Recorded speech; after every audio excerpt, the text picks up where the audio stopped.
அவர் தான் எனக்கு கற்றுக் கொடுத்தாரு. ரொம்ப நாளாக ஒரு 3 to 4 years தான் அவங்க எம்எஸ் ரிப்போர்ட் எனக்கு கம்பெனி கொடுக்குறேன். அவர் கேட்டு இருப்பாரு, கம்பெனி நீ போய் என்ன வேல்யூ ஆடட் சர்வீஸ் கொடுத்துருக்க அப்படின்னா, நான் என்ன பண்ணல அப்படின்னு சொன்னேன். ஒரு அக்கௌண்ட் தான் நீ பண்ண வேண்டியது எம்எஸ் ரிப்போர்ட் அப்படின்னு சொல்லிட்டு நான் எம்எஸ் ரிப்போர்ட் வந்து எப்போ இம்ப்ளிமெண்ட் பண்ண ஆரம்பிச்சோம். அதுக்கப்புறம் எனக்கு ஒரு க்ரோத் இருந்தது அந்த கம்பெனி.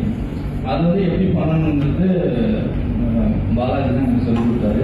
அதுக்கப்புறம் அந்த கம்பெனியோட அதை நான் போகும்போது நான் ஜாயின் பண்ணும்போது இந்த கம்பெனியோட டர்ன் ஓவர் வந்து 2 crores இருந்தது. நான் திரும்பி வரும்போது 150 crores within 5 years.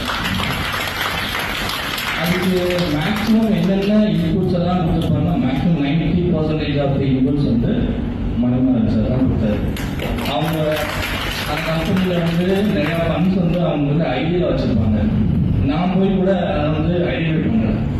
ஆனால் அவர் வந்து அவருடைய இன்டர்னல் போடல, அவங்க வச்சிருந்த ஐடியா ஃபண்ட்ஸுக்கு வந்து ஒரு சொல்யூஷன் கொடுத்து இயற்கை ஒரு 1 crore வந்து இன்கம் வர மாதிரி பண்ணி கொடுத்துருந்தாரு. ஸோ அது பெரிய விஷயம். அந்த எப்படின்னா அவங்க நிறைய லோன்லாம் வச்சுருப்பாங்க. ஆனால்